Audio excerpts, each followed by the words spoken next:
Laufen erfrieren und schwitzt wie das Sau.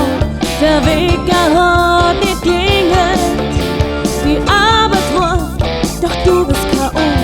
Das wird dir doch wohl jetzt gelingen.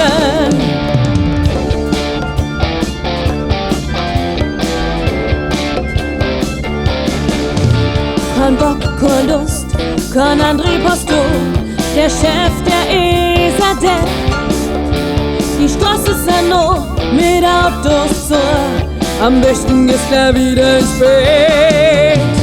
Hast schon mal sowas gefühlt, wenn da keiner mehr deine Ruhe lässt? Ist es nicht alles grad gespult, was sie dann trotzdem den letzten Nerv kostet?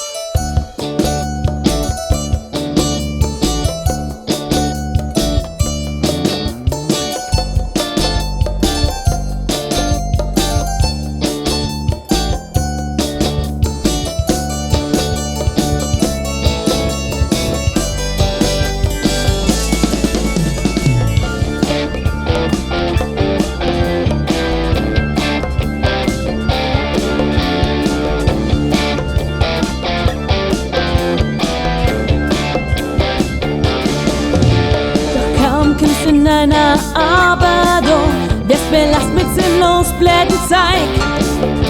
Die Zuflucht findest nur auf dem Klo. Die Arbeit macht halt einfach Kopf frei. Hast schon mal sowas gefühlt, wenn da keiner mehr deine Ruhe lässt? Ist es nicht das ganz spät, wenn sie dann trotzdem am letzten Nerv kostet? Hast schon mal sowas gefühlt, wenn da keiner mehr deine Ruhe lässt? Ist es nicht das ganz spät, wenn sie dann trotzdem den letzten Nerv kostet?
Doch gib dich nicht auf, bleib einfach du selbst, dann kriegst du schon hin, du wirst sehen.